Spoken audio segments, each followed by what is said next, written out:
Alright, this is, I'm going to explain how to do Pem Nuts. I'm going to assume you don't know how to do it, and it's really quite simple. It's basically a nut that has serrations on it that cuts into the metal to hold it in place. The customer gets it, puts his bolt through. So, this is your Pem Nut. There's the serrations that cut into the metal, and then the customer puts his bolt through to secure whatever he needs. We use a handheld gun because everything we do, we have to do it in small spots. Gun's really simple. You're gonna push it onto your Pem Nut on the inside of the part. It threads on automatically. Then you're gonna squeeze the top trigger. That's what's crimping it down into the metal. And then the bottom trigger is to reverse thread out of the Pem Nut quickly. The gun itself, you can adjust. You'll figure it out as you get it. This is the locking nut. Crack that loose, spin it out. You can adjust the depth of the Pem Nut because you don't want to go too tight. We have it set where we need it. You make that loose and then adjust it here. Anyways, Pem Nuts. Get your print.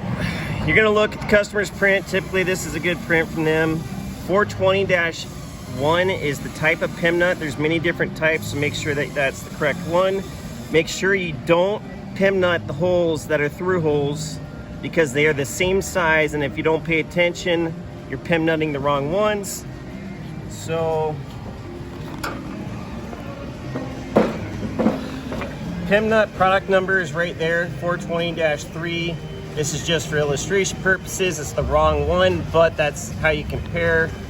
They come in lots of different quantities. Here's a flat practice part. You just want to make sure it's nice and square because if you go off center, you destroy the whole part. So the only trick to it is to have good gloves because you chew up your fingertips pretty quick. If you don't, take your Pem Nut. I simply hold it with my finger on there so it's nice and square to the part. I tap it on and then I two finger it. So now it's nice and square. There's a little measurement with a little gap, and then you're gonna squeeze the top trigger, which sucks it in, and then back out with the bottom trigger.